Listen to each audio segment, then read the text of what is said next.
ಹೆಚ್ಚು ನಾನು ಮಾತಾಡ್ಲಿಕ್ಕೆ ಹೋಗಲ್ಲ. ಇವತ್ತು ಚುನಾವಣೆ ಇಡೀ ದೇಶದಲ್ಲಿ ಒಂದು ಸವಾಲನ್ನು ಎದುರಿಸ್ತಾ ಇದೆ, ರಾಜ್ಯದಲ್ಲಿ ಇನ್ನೊಂಥರ ಸವಾಲನ್ನು ಎದುರಿಸ್ತಾ ಇದೆ. ಅದೆಲ್ಲವನ್ನು ಮೀರಿದಂಥದ್ದು ಮಂಡ್ಯ ಲೋಕಸಭಾ ಕ್ಷೇತ್ರದ ಚುನಾವಣೆ. ಇವತ್ತು ಕಾಂಗ್ರೆಸ್ಸು ಮತ್ತು NDA ಅಭ್ಯರ್ಥಿ, ಜನತಾದಳ ಮತ್ತು BJPಯ ಮಿತ್ರ ಪಕ್ಷದ ಅಭ್ಯರ್ಥಿ ಕುಮಾರಸ್ವಾಮಿ ಅವರು ಈ ಜಿಲ್ಲೆ ಸ್ವತಂತ್ರ ನಂತರ ಯಾರೂ ಸಹ ನಮಗೆ ಹೋಲಿಕೆಯನ್ನು ಮಾಡ್ಕೊಳ್ಳೋ ಪರಿಸ್ಥಿತಿ ರಾಜ್ಯದಲ್ಲಿ ಇಲ್ಲಿವರೆಗೆ ಬಂದಿಲ್ಲ. ಸೌಕಾರ್ ಚೆನ್ನೈನವರಿಂದ ಹಿಡಿದು ವೀರಣ್ಣಗೌಡರಿಂದ ಹಿಡಿದು ಮಾದೇಗೌಡರು, SM ಕೃಷ್ಣ ಅವರು, ಚೌಡಯ್ಯನವರು, ಮರಿಯಪ್ಪನವರು ಅನೇಕ ಗಟ್ಟಿಯಾದ ನಾಯಕತ್ವ ಮತ್ತು ಅವರ ಒಂದು ಸ್ಥಿರತೆ ನಾಯಕತ್ವವನ್ನು ಹೊಂದಿದ್ದಂಥವ್ರು. ಇವತ್ತು ನಮ್ಮ ಕುಮಾರಸ್ವಾಮಿಯವರು ಅವರೆಲ್ಲರೂ ಉಪಯೋಗ ಇಲ್ಲ, ನಾನೇ ಈ ಜಿಲ್ಲೆಗೆ ಸರ್ವಾಧಿಕಾರಿ ಆಗಬೇಕು ಅಂತೇಳಿ ಬಂದಿದ್ದಾರೆ. ನಾನು ಅವರನ್ನು ಇಡೀ ರಾಜ್ಯದಲ್ಲಿ ಎಲ್ಲಿ ಬೇಕಾದ್ರೂ ನಿಂತ್ಕೊಳ್ಳೋಕೆ ಅವಕಾಶ ಇದೆ, ಯಾಕೆ ಬಂದ್ರಿ ಅಂತ ನಾನು ಕೇಳ್ತಾ ಇದ್ದೆ. ಈ ಜಿಲ್ಲೆಯ ಜನ ಅವರಿಗೆ ಪ್ರೀತಿಸಿ ಅವಕಾಶ ಕೊಟ್ಟಾಗ ಈ ಜಿಲ್ಲೆಗೆ ಏನೂ ಮಾಡದೆ ಅಂತಂದವರು ಒಬ್ಬ ಸಾಧಾರಣ ಲೋಕಸಭಾ ಸದಸ್ಯರಾಗಿ ಕೇಂದ್ರಕ್ಕೆ ಹೋಗಿ ಏನು ಮಾಡ್ಲಿಕ್ಕೆ ಸಾಧ್ಯ ಅನ್ನೋದನ್ನು ನಾವು ಅರ್ಥ ಮಾಡ್ಕೋಬೇಕು. ಅವ್ರ ತಂದೆಗಿಂತ ಮಹಾನ್ ನಾಯಕರಾಗ್ಲಿಕ್ಕೆ ಆಗಲ್ಲ. ಅವ್ರ ತಂದೆ ಮುಖ್ಯಮಂತ್ರಿಯಾಗಿ, ಮಾಜಿ ಪ್ರಧಾನಿಯಾಗಿ ನಿರಂತರವಾಗಿ ಲೋಕಸಭೆಯಲ್ಲಿ ಪ್ರದರ್ಶಿಸಿದ್ದಾರೆ, ರಾಜ್ಯಸಭಾ ಲೋಕಸಭೆಯಲ್ಲಿ. ಈಗ ಇವರು ಕಾವೇರಿ ಇಶ್ಯೂ ಮುಗಿದೋದ ಮೇಲೆ ಹಾಸ್ಯಾಸ್ಪದವಾಗಿ ಭಾಷಣ ಮಾಡ್ತಾರೆ. ನಾನು ಕಾವೇರಿ ಇಶ್ಯೂನ ತೀರ್ಮಾನಕ್ಕೋಸ್ಕರ ಲೋಕಸಭೆಗೆ ಹೋಗ್ತೀನಿ ಮಂಡ್ಯದಿಂದ. ಯಾಕೆ ಬೆಂಗಳೂರು ಗ್ರಾಮಾಂತರ ಕನಕಪುರ ಲೋಕಸಭಾ ಕ್ಷೇತ್ರಕ್ಕೆ ಹೋದಾಗ ಕಾವೇರಿ ಇಶ್ಯೂ ಅವ್ರ ತಂದೆನೇ ಪ್ರಧಾನಮಂತ್ರಿ ಆದಾಗ ಇವರು ಲೋಕಸಭಾ ಸದಸ್ಯರಾಗಿದ್ರಲ್ಲ, ಅವಾಗ ಮಂಡ್ಯ ಲೋಕಸಭಾ ಕ್ಷೇತ್ರಕ್ಕೆ ಮಳವಳ್ಳಿನೂ ಸೇರಿತ್ತು, ಕಾವೇರಿ ಹೆಚ್ಕಂಡಿಗೆ ಕನಕಪುರ ರಾಮನಗರ ಚನ್ನಪಟ್ಟಣನೂ ಸೇರಿತ್ತು. ಅವತ್ತು ನಿಮಗೆ ಕಾವೇರಿ ಇಶ್ಯೂ ನಿಮಗೆ ಗೊತ್ತಾಗಲೇ ಇಲ್ವಾ ಕುಮಾರಣ್ಣವರೇ? ಇವತ್ತು ಓಟ್ ಹಾಕ್ಸ್ಲಿಕ್ಕೋಸ್ಕರ ನಮ್ಮ ಜನಕ್ಕೆ ಇಷ್ಟೊಂದು ಸುಳ್ಳನ್ನು ಹೇಳೋ ಅವಶ್ಯಕತೆ ಇದೆಯಾ? ನೀವು ಮುಖ್ಯಮಂತ್ರಿಯಾಗಿ ಕಾವೇರಿ ನೀರನ್ನ ಬಿಡಿ ಅಂತ ಕೇಳಿದಾಗ ನನ್ನ ಹತ್ರ ಇಲ್ಲ, ಕೀ ಕೇಂದ್ರದಲ್ಲಿದೆ ಹೋಗಿ ಎಂದವರು ಇವತ್ತು ನೀರು ಬಿಡ್ತಾ ಇಲ್ಲ ಸಿದ್ದರಾಮಯ್ಯನವರು, DK ಅವರು, ಚಲುವರಾಯಸ್ವಾಮಿ ಅಂತ ಹೇಳ್ತಿರಲ್ಲ. ನೀವು ಮಾಜಿ ಮುಖ್ಯಮಂತ್ರಿಯಾಗಿ ನಿಮ್ಮ ಜನತೆ ಗೌರವಕ್ಕೆ ಧಕ್ಕೆ ಬರಲ್ವಾ? ಯಾವುದಾದ್ರು ಮಾತನಾಡಬೇಕಾದ್ರೆ ಒಂದು ಸತ್ಯಕ್ಕೆ ಹತ್ತಿರವಾಗಿ ಮಾತನಾಡಬೇಕಾಗುತ್ತೆ. ಈಗ ಯಡಿಯೂರಪ್ಪನವ್ರು ಬೇಕಲ್ಲ. ಅವತ್ತು ನಾನು ಯಡಿಯೂರಪ್ಪನವ್ರನ್ನ ನಿಮ್ಮನ್ನ ಜೊತೆಗೆ ಸೇರಿಸಿದ್ವಲ್ಲ, ಎರಡನೇ ಬಾರಿ ಅವ್ರಿಗೆ ಅವಕಾಶ ಕೊಡೋನಾಗ ಅವರನ್ನು ತುಮಕೂರಿಂದ ವಾಪಸ್ ಕರೆಸಿ ಓಡಿಸಿದ್ರಲ್ಲ, ಅವತ್ತು ಯಡಿಯೂರಪ್ಪನವರು ನಿಮಗೆ ಬೇಕಿರ್ಲಿಲ್ವಾ? ಇವತ್ತು ಯಡಿಯೂರಪ್ಪನವ್ರು ನಿಮಗೆ ಬೇಕಾ? ಯಡಿಯೂರಪ್ಪನವರು ಜೈಲಿಗೆ ಕಳಿಸ್ತಕ್ಕಂಥ ಸತತ ಹೋರಾಟ ಮಾಡಿದ್ರಲ್ಲ, ಈ ರಾಜ್ಯದಲ್ಲಿ ಒಬ್ಬ ವೀರಶೈವ ಸಮಾಜದ ಈ ಜಿಲ್ಲೆಯ ಮುಖಂಡರನ್ನ ಜೈಲಿಗೆ ಹೋಗುವಂತ ಮಟ್ಟಕ್ಕೆ ನೀವು ಹೋರಾಟ ಮಾಡಿದ್ರಲ್ಲ, ಅವತ್ತು ನಿಮ್ಗೆ ಯಡಿಯೂರಪ್ಪನವರು ಈ ಸಮಾಜ ನಿಮಗೆ ಇವತ್ತು ಬೇಕಾಗಿದೆ, ಅವತ್ತು ಬೇಕಿರ್ಲಿಲ್ವಾ? ನಿಮ್ಗೆ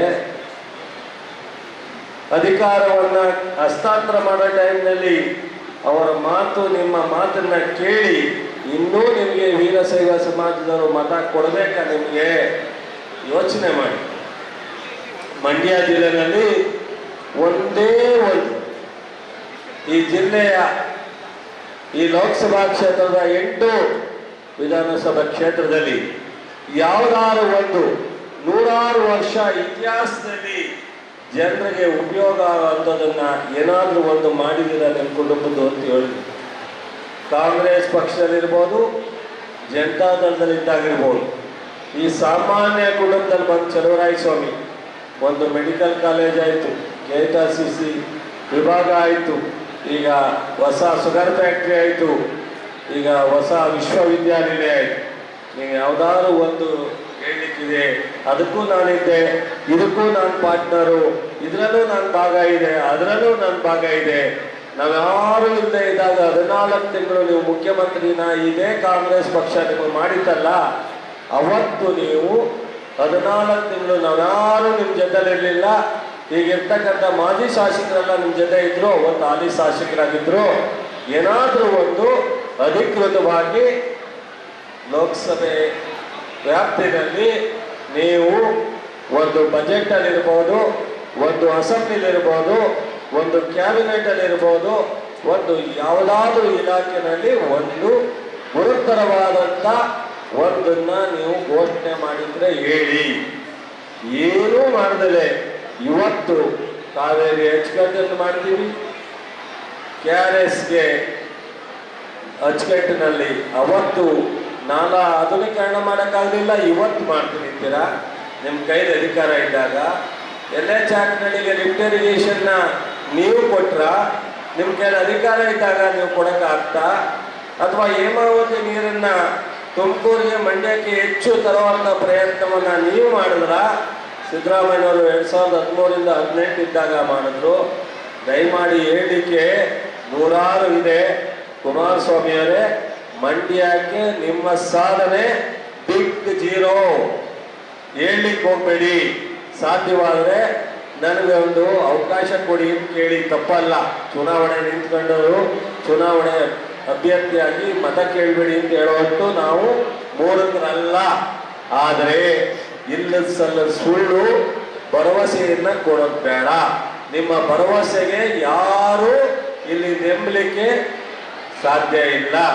ಎಲ್ಲ ಮಂಡ್ಯ ಜಿಲ್ಲೆಯ ಜನ ನಿಮ್ಮನ್ನ ಬಹಳ ವರ್ಷ ನೋಡಿದರೆ, ಬಹಳ ವರ್ಷ ನೋಡಿದ ಮೇಲೆ ಇವತ್ತು 7ಕ್ಕೆ 6 ನಿಮ್ಮನ್ನ ತಿರಸ್ಕರಿಸಿ 8ಕ್ಕೆ 7 ಜನವನ್ನ ಕಾಂಗ್ರೆಸ್ ಶಾಸಕರಾಗಿ ಗೆಲ್ಲಿಸಿದ್ದಾರೆ. 2 MLCನ ಗೆಲ್ಲಿಸಿದ್ದಾರೆ. ನಿಮ್ಮನ್ನ ಬೇಡ ಅಂತ ತೀರ್ಮಾನ ತಗೊಂಡ್ಮೇಲೆ ಅದರಿಂದ ನಿಮ್ಮೆಲ್ರಿಗೂ ನಾನು ಹೆಚ್ಚಿಗೆ ಹೇಳಿದ್ದಿಲ್ಲ. ವೀರಶೈವ ಸಮಾಜದ ಎಲ್ಲ ಆತ್ಮೀಯರು ಭ್ರಮೆಯಲ್ಲಿ ತೊಡಗಬೇಡಿ. MB ಪಾಟೀಲ್ ಅವರು ಮುಂದೆ ಭವಿಷ್ಯದ ರಾಜಕಾರಣಿ. ಇವತ್ತು ಒಕ್ಕಲಿಗರಿಗೆ, ಲಿಂಗಾಯತರಿಗೆ ಏನಾದರೂ ಅವಕಾಶ ಇದೆ ಕಾಂಗ್ರೆಸ್ ಅನ್ನೋದನ್ನ ನಂಬಿಕೆ ಇಡಿ, ವಿಶ್ವಾಸ ಇಡಿ. ಕಾಂಗ್ರೆಸ್ ಪಕ್ಷ ಹಿಂದುಳಿದವರಿಗೆ ಎಷ್ಟು ಪ್ರಾಮುಖ್ಯತೆ ಇದೆಯೋ, ದಲಿತರಿಗೆ ಎಷ್ಟು ಪ್ರಾಮುಖ್ಯತೆ ಇದೆಯೋ, ಅಷ್ಟೇ ವೀರಶೈವರಿಗೆ, ಒಕ್ಕಲಿಗರಿಗೂ ಸಹ ಪ್ರಾಮುಖ್ಯತೆಯನ್ನ ಕೊಡುತ್ತೆ. ನಮಗೂ ಸಹ ನಾಯಕತ್ವ, ಲೀಡರ್ಶಿಪ್ ಅನ್ನ ಗಟ್ಟಿಯಾಗಿ ಬೆಳೆಸಿದೆ. ಇವತ್ತು ಕಾರ್ಯಕ್ರಮಗಳು ಏನು 5 ಗ್ಯಾರಂಟಿ ಇದೆ, ಯಾವುದೇ ಒಂದು ವರ್ಗಕ್ಕಲ್ಲ. ಕಳೆದ 5 ಗ್ಯಾರಂಟಿ ಈ ರಾಜ್ಯದ ಪ್ರತಿಯೊಂದು ವರ್ಗಕ್ಕೂ ಸಹ ಮನೆಗೂ ತಲುಪುತ್ತೆ. 4ರಿಂದ 5 ಸಾವಿರ. ಕೇಂದ್ರದಲ್ಲಿ ಮಾಡಿರ್ತಕ್ಕಂಥ ಗ್ಯಾರಂಟಿ ಪ್ರತಿ ಮನೆಗೆ 8,000 ಅಲ್ಲದೆ ಸಾಲ ಮನ್ನಾ, ನರೇಗಾದಲ್ಲಿ ಜಾಸ್ತಿ ಮಾಡೋದು, ಯೂತ್ಸ್ಗೆ ಕೊಡೋದು, ಈ ಥರದ್ದು ಸಾವಿರಾರು ಯೋಜನೆಗಳಿದೆ. ದಯಮಾಡಿ ನೀವೆಲ್ಲರೂ ಸಹ ಇವತ್ತು ಜಗದಾಮನ್ನ ಜಿಲ್ಲಾ ಪಂಚಾಯತಿ ಉಪಾಧ್ಯಕ್ಷ ಮಾಡಿದವರು ಇದೇ ಚಲುವರಾಯಸ್ವಾಮಿ. ಸುಧಾ ಚಂದ್ರಶೇಖರ್ನ ಮಳವಳ್ಳಿಯ ನಾನು ಅಧ್ಯಕ್ಷ ಮಾಡಿದ್ದು ನಿಮ್ಮ ಸಮಾಜದ ಇದೇ ಚಲುವರಾಯಸ್ವಾಮಿ. ದಯಮಾಡಿ ಯಡಿಯೂರಪ್ಪನವ್ರಿಗೂ ಶಕ್ತಿ ತುಂಬಿದ್ದು ಚಲುವರಾಯಸ್ವಾಮಿ ಹೋರಾಟ ಮಾಡಿ ಅನ್ನೋದನ್ನ ನೀವೆಲ್ಲರೂ ಮರಿಬೇಡಿ. ನಾನು ಇದೊಂದು ಬಾರಿ ನಿಮ್ಮೆಲ್ಲರೂ ಈ ಜಿಲ್ಲೆಗೋಸ್ಕರ, ಈ ಜಿಲ್ಲೆ ಅಭಿವೃದ್ಧಿಗೋಸ್ಕರ ನಿಮ್ಮ ಸಮಾಜದ ಜೊತೆ ನಾನು ಇರ್ತೀನಿ. ಸಮಾಜದ ಜೊತೆ MB ಪಾಟೀಲ್ ಇರ್ತಾರೆ, ಸಿದ್ದರಾಮಯ್ಯನವರು, DK ಶಿವಕುಮಾರ್. ನಮ್ಮಿಬ್ಬರ ವಿಚಾರದಲ್ಲಿ ನಾವು ಹೇಳಿದಂತ ನಿಮ್ಮ ಸಮಾಜದ ಕೆಲಸವನ್ನು ಮಾಡ್ತಾರೆ. ಬಸವ ಕಲ್ಯಾಣ ಅಥವಾ ಅಭಿವೃದ್ಧಿ ಮಾಡಿದಂಥದ್ದು, ಇಡೀ ಎಲ್ಲ ಕಚೇರಿಲಿ ಬಸವ ಪುಣ್ಯ ಪುರುಷನ ಫೋಟೋವನ್ನ ಇಟ್ಟಿದ್ದು ಇದೆಲ್ಲ ಕಾಂಗ್ರೆಸ್ ಪಕ್ಷ. ಕೆಂಪೇಗೌಡ ಜಯಂತಿನ ಮಾಡಿದ್ದು ಕಾಂಗ್ರೆಸ್ ಪಕ್ಷ. ದಯಮಾಡಿ ನೀವೆಲ್ಲರೂ ಸಹ ಅವರ ಪಾಠಕ್ಕೆ ಮರಳಾಗಬೇಡಿ. ಇವತ್ತೇನಾದ್ರೂ ಮುಂದಿನ ದಿನದಲ್ಲಿ ರಾಜ್ಯದಲ್ಲಿ ಒಳ್ಳೇದಾಗಬೇಕು ಅಂದರೆ ವೀರಶೈವರಿರ್ಬೋದು, ಒಕ್ಕಲಿಗರಿರ್ಬೋದು, ದಲಿತರ ಜೊತೆ, ಅಲ್ಪಸಂಖ್ಯಾತರ ಜೊತೆ, ಹಿಂದುಳಿದರ ಜೊತೆ ಸೇರಿ ಈ ಚುನಾವಣೆಯಲ್ಲಿ ಶಕ್ತಿ ತುಂಬಿ ನಮಗೆ ಕಾಂಗ್ರೆಸ್ಗೆ, MB ಪಾಟೀಲ್ಗೆ, ಸಿದ್ದರಾಮಯ್ಯನವರಿಗೆ, DK ಶಿವಕುಮಾರ್ಗೆ, ನಮ್ಮೆಲ್ಲ ಶಾಸಕರಿಗೆ ನಾವು ಪ್ರಾಮಾಣಿಕವಾಗಿ ನಿಮ್ಮ ಸೇವೆಯನ್ನ ಪ್ರತಿ ಒಂದನ್ನು ನಿಮ್ಮ ಎಲ್ಲ ಮುಖಂಡರ ಜೊತೆ ಕೂಡಿ ಯಾವುದೇ ನಿಮ್ಮ ಸಮಾಜದ ಜವಾಬ್ದಾರಿ ಇರ್ಬೋದು, ಅದನ್ನ ಪ್ರಾಮಾಣಿಕವಾಗಿ ನಾವು ನಡೆಸ್ಕೊಡ್ತೀವಿ. ಮಂಡ್ಯ ಜಿಲ್ಲೆನಲ್ಲಿ ಎಲ್ಲೋ ಒಂದ್ ಕಡೆ ಲಿಂಗಾಯತರು ಒಕ್ಕಲಿಗರು ಹಿನ್ನಡೆ ಇದೆ ಅನ್ನೋ ಕೂಗು ಕೇಳಬಾರ್ದು. ಆದರೆ ಗ್ರಾಮೀಣ ಪ್ರದೇಶದಲ್ಲಿ ಬಹಳ ಜನ ಉತ್ಸಾಹ ಇದೆ. ಅದನ್ನ ಅಲ್ಲಿ ಇಲ್ಲಿ ಮಾತನಾಡೋರಿಗೆ ನಾವು ಸಹ ಕಾಂಗ್ರೆಸ್ ಅನ್ನೋದನ್ನ ನೀವು ತೋರಿಸ್ಬೇಕು ಅಂತೇಳಿ ದಯಮಾಡಿ ನಾನು ಇವತ್ತು ನಿಮ್ಮೆಲ್ಲರ ಬಹಳ ದೊಡ್ಡ ಸಂಖ್ಯೆಯಲ್ಲಿ ದೊಡ್ಡ ಕಡೆ ಸಮಾರಂಭ ಮಾಡಬೇಕಾಯಿತು. ಮಳವಳ್ಳಿನಲ್ಲಿ, ಕ್ಯಾರ್ಪೇಟೆನಲ್ಲಿ ಮತ್ತು ಪಾಂಡುಪುರದಲ್ಲಿ. ಆದರೆ ಕಾಲಾವಕಾಶ ಇಲ್ಲದೆ ಇರೋದ್ರಿಂದ ಎಂ.ಬಿ. ಪಾಟೀಲ್ ಅವರಿಗೆ ಇಲ್ಲಿಗೆ ಕರೆದು ನಿಮ್ಮೆಲ್ಲ ತಾಲೂಕಿನ ರೆಪ್ರೆಸೆಂಟೇಟಿವ್ಸ್ ಬನ್ನಿ ಅಂತೇಳಿ ಮಾಡಿದ್ದೀವಿ. ನೀವೆಲ್ಲರೂ ವಾಪಸ್ ಹೋದಾಗ ಪ್ರತಿ ತಾಲೂಕಿನಲ್ಲಿ ನಿಮ್ಮ ಸಮಾಜ ಇರ್ತಕ್ಕಂಥ ಕಡೆ ನೀವೆಲ್ಲರೂ ಹೇಳಿ ದಯಮಾಡಿ ನಮ್ಮ star Chandru Venkataramanegowda serial number 2 ಹಸ್ತದ ಗುರುತು. ದಯಮಾಡಿ ಕಮಲ ಇಲ್ಲಿ ಕಮಲ ಅಲ್ಲ, ಇಲ್ಲಿ ಒಂದು ತೆರೆ ಹೊತ್ತ ಮಹಿಳೆಯರ ಬಗ್ಗೆ ಏನೆಲ್ಲ ಹಗುರವಾಗಿ ಕುಮಾರಸ್ವಾಮಿ ಅವರು ಮಾತಾಡ್ತಾ ಇದ್ದಾರೆ. ನನ್ನೆಲ್ಲ ತಾಯಂದಿರು ಅರ್ಥ ಮಾಡ್ಕೋಬೇಕು. ಗ್ಯಾಸ್ ಜಾಸ್ತಿ ಮಾಡಿದವರು, ಪೆಟ್ರೋಲ್ ಜಾಸ್ತಿ ಮಾಡಿದವರು, ಡೀಸೆಲ್ ಜಾಸ್ತಿ ಮಾಡಿದವರು, ಎಣ್ಣೆ ಜಾಸ್ತಿ ಆಯಿತು, ಪದಾರ್ಥಗಳು ಜಾಸ್ತಿ ಆಯಿತು. ಇದೆಲ್ಲಕ್ಕೂ ಕಾರಣ ರೈತರಿಗೆ ವಿರುದ್ಧವಾದಂಥ ಅನೇಕ ಕಾಯ್ದೆಗಳನ್ನ ಮಾಡಿದಂಥದ್ದು ಬಿಜೆಪಿ ಮತ್ತು ಜನತಾದಳ. ಕಾಂಗ್ರೆಸ್ ಯಾವತ್ತೂ ರೈತರ ಪರ ಇದೆ, ಯಾವತ್ತೂ ಎಲ್ಲ ವರ್ಗದ ಜನ ಪರ ಇದೆ. ನಿಮಗೆ ನಾವು ನಿಮ್ಮ ಜೊತೆ ಗಟ್ಟಿಯಾಗಿ ನಿಲ್ತೀವಿ. ಎಂ.ಬಿ. ಪಾಟೀಲ್ ಅವರು ನನ್ನ ಜೊತೆ